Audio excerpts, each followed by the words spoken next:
Hello प्यारे दोस्तों, स्वागत है आपका इंटरव्यू क्लासेस में। बात करेंगे अपने जो पोइट है, पोइट्री सेक्शन, उसमें से जो मोस्ट इंपॉर्टेंट क्वेश्चंस है उनके बारे में। पहले हम डिस्कस करेंगे अपने पेपर में आने वाले 15वें क्वेश्चन के बारे में, जहां से आपको पोइम की ऐसे 4 लाइनें दे देंगे और फिर आपको 2 क्वेश्चन पूछे जाएंगे और हर क्वेश्चन 2 नंबर का होगा। इस प्रकार से 4 नंबर आपको यहाँ पे मिलने वाले हैं। ठीक है, तो वीडियो पूरा देखिएगा ताकि ये 4 नंबर आपके कहीं नहीं जाएंगे। बहुत ही मोस्ट इंपॉर्टेंट क्वेश्चन है जो आपके क्वेश्चन बैंक में दिए हुए हैं, जो बोर्ड ने जारी किया है, और सभी सब्जेक्ट के लिए आपको यहाँ पे सॉल्यूशंस मिलेंगे। तो चैनल पे नए हो तो सब्सक्राइब जरूर कर लीजिएगा। ठीक है, चलिए स्टार्ट करते हैं। ये फर्स्ट फ्लाइट अपने डस्ट ऑफ स्नो उस पोइम से लिया गया है। हम पोइम को डिस्कस नहीं करेंगे क्योंकि पोइम आपने पढ़ रखी होगी। फिर भी कोई समस्या आती है तो पोइम के लिए एक्सप्लेनेशन का दूसरा वीडियो बना देंगे।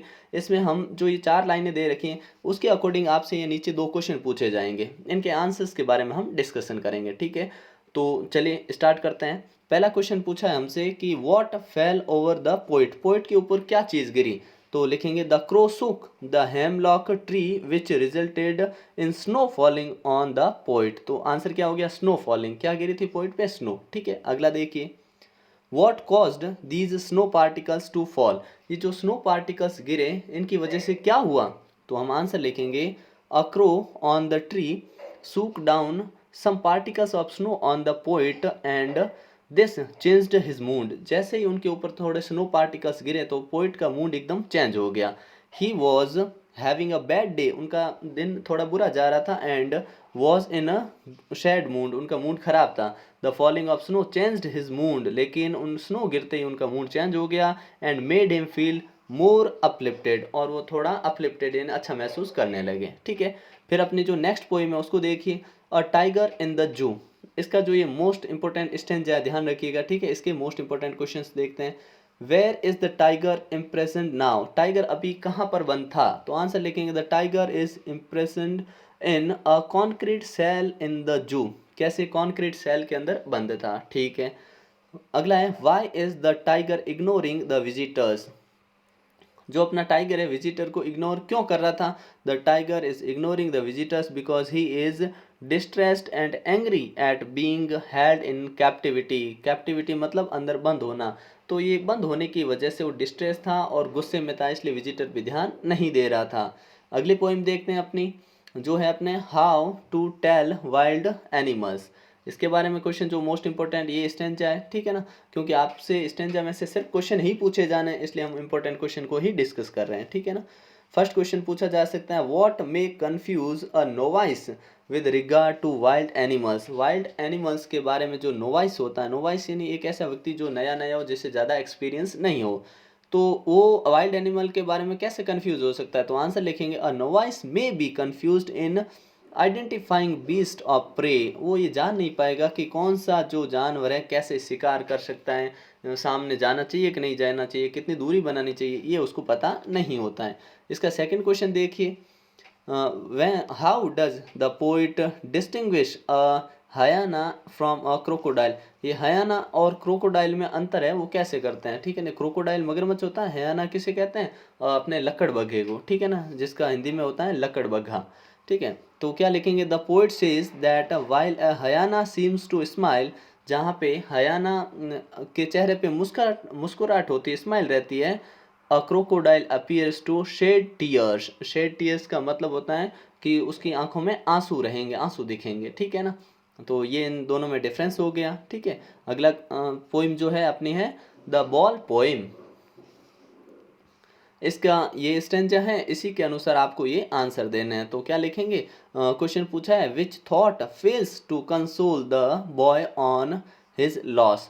कौन सा जो थॉट है, विचार है, जो बॉय को कंसोल करता है, कंसोल करने से रोकता है अपने कवि को, कि बच्चे को सांत्वना देने से रोकता है। तो आंसर लिखेंगे he does not want to disturb the boy as he wants him to feel what it is like to lose something. Poet इसको इसलिए कंसोल नहीं करते हैं, सांत्वना नहीं देते हैं, क्योंकि वो उसे ये बताना चाहते हैं कि जब कोई चीज़ खो जाती है तो कैसा लगता है। ठीक है ना, तो ये आंसर हो गया। अगला देखिए, how did the boy react upon seeing his ball falling into the water, fall into the water. जब बॉल पानी में गिर गई तो बॉय ने कैसे रिएक्ट किया, जब वो बॉल गिर रही थी तो कैसे रिएक्ट किया। तो आंसर लिखेंगे the boy was very much upset after losing the ball, ball को खोकर वो बड़ा ही निराश हुआ, ठीक है। He was filled with sadness which affected him greatly, और वो सैडनेस से भर गया जिसका उस पर बुरा प्रभाव पड़ा, ठीक है। अगली अपनी जो पोइम रहेगी वो है अपने द ट्रीज। इसमें से आपको ये स्टेंजा तैयार करना, और क्वेश्चन पहला आपसे पूछा जा सकता है, how do roots and leaves labour to escape from the confines of the house. Confines मतलब जकड़ी रहना या गुलाम रहना, इससे आज़ाद होने के लिए जो रूट्स और लीव्स हैं वो क्या लेबर कर रही है, क्या काम कर रही है। तो लिखेंगे the roots of these trees are deeply embedded in the floor, वो अपने फ्लोर है उसके अंदर गहराई से अंदर दबी हुई है, ऑफ द हाउस घर के। So they work all night to free themselves, इसलिए वो सारी रात अपने फ्री होने का प्रयास करती है, कोशिश करती है। The leaves try hard to move towards the window glass to break it open, और वो इस विंडो ग्लास को तोड़ के बाहर जाने के लिए तैयार है, ठीक है। अगला देखते हैं,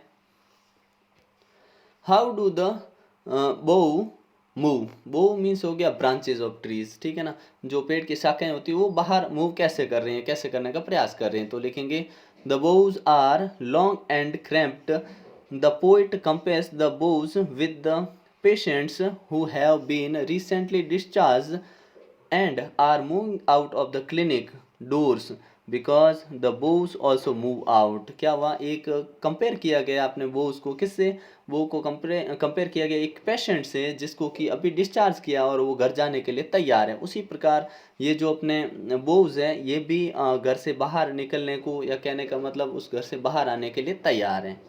अगला देखते हैं द फॉग। ये जो पोएम है इसको देखिएगा, इसके इंपॉर्टेंट क्वेश्चन पूछा गया है, where does the fog come from, ये फॉग है वो कहाँ से आता है। तो the fog come on a little cat, ये एक बिल्ली लिटिल कैट फीट के समान आता है। You also says that the fog looks over the harbour and the city and then moves on, ये हार्बर और सिटी पे वहाँ नजर आता है और थोड़ी देर बाद गायब हो जाता है, इस प्रकार से बताया गया है। अगला क्वेश्चन पूछा गया है, why does the poet compare the fog with a cat. Poet है उन्होंने ये जो अपना फॉग है, ये बहुत इंपॉर्टेंट क्वेश्चन है, ध्यान रखना कि कंपेयर क्यों किया गया बिल्ली और अपने फॉग और कैट को। तो आंसर देखिएगा, the poet compares the fog to a cat, fog is convinced as a cat who comes conceived as a cat who comes quietly and stealthily sits and then goes away, goes quietly। कहने का मतलब जिस प्रकार से बिल्ली आती है धीरे धीरे शांति से और बिना कुछ कहे चुपचाप आके बैठ जाती है और फिर चुपचाप ही चली जाती है, उसी प्रकार ये फॉग आता है, पूरी जगह छा जाता है और धीरे से फिर चला जाता है, ठीक है। तो ये आंसर याद कर लीजिएगा, काफ़ी इंपॉर्टेंट क्वेश्चन ये है, ठीक है। अगली जो है अपनी पोइम वो है द टेल, पोइम है अपनी the tale of Custard the dragon, ठीक है। इसमें इंपॉर्टेंट क्वेश्चन देखिएगा, ये वाला आपके स्टेंजा है और इसमें से क्वेश्चन पूछा हुआ है, what surprised Belinda and her pets one day. तो एक बार बेलिंडा और उसके पैट्स जो थे सरप्राइज कैसे हुए। तो आंसर लिखेंगे, Belinda and her pets were awakened one day by a nasty sound, एक नेस्टी साउंड से वो जाग गए, ठीक है। They were all terrified at the same time, भयभीत हो गए उसी समय वो, when they observed a pirate climbing through through the window, जब उन्होंने एक पायरेट यानी एक लुटेरे को खिड़कियों से ऊपर चढ़ते हुए देखा। अगला क्वेश्चन पूछा, हु मेड दैट साउंड, ये साउंड कौन कर रहा था। तो the pirate made that sound when he climbing through the window, जब वो विंडो से ऊपर चढ़ रहा था तब वो साउंड कर रहा था, ठीक है। अगली जो पोइम है अपनी फॉर एन ग्रोगरी, तो इसका देखिए important question, whom does the poet quote here, poet ने यहाँ पर किसे कोट किया गया है इस पोइम के अंदर। तो यहाँ पे कोट किया गया, the poet quotes here an old religious man, किसको कोट किया है, ओल्ड रिलीजियस मैन को, ठीक है। अच्छा यहाँ पे कोट पोइट ने किसको कोट किया है, ठीक है ना, ये लिख देंगे, नहीं तो इसका आंसर क्या लिख सकते हैं आप कमेंट सेक्शन में एक बार ज़रूर बताइएगा, आपके मन में अगर कोई दूसरा आंसर चल रहा है तो, ठीक है। अगला देखिए, who in the poets view can alone love you for your self not for your beauty, कौन है जो आपको आपसे ही प्यार कर सकता है बिना आपकी सुंदरता के, मतलब इनर ब्यूटी से प्यार करेगा, आपके एक्सटर्नल अपीयरेंस से नहीं करेगा। तो ये कौन कर सकता है? In the poets view God can alone love you for your self not for your beauty. यहाँ पे गॉड ही ऐसे हैं जो एक्सटर्नल यानी आपकी आंतरिक सुंदरता से लगाव है, उनको प्यार होता है, आप बाहर से कैसे दिखते हैं उनसे फर्क नहीं पड़ता है, ठीक है ना। तो ये अपने पोइट्री सेक्शन के हो गए। नेक्स्ट वाला जो अपने क्वेश्चन होगा जिसमें आपको 16 क्वेश्चन पोइम से ही क्वेश्चन आएंगे 4 नंबर के, वो मोस्ट इंपॉर्टेंट क्वेश्चन हम डिस्कस करेंगे नेक्स्ट पार्ट में, ठीक है ना। तो मिलते हैं नेक्स्ट पार्ट में, तब तक बेहतरीन ढंग से तैयारी करते रहिए, ठीक है। कोई आपको डाउट रहे तो कमेंट सेक्शन में पूछ सकते हैं। तब तक के लिए जय हिंद, जय भारत।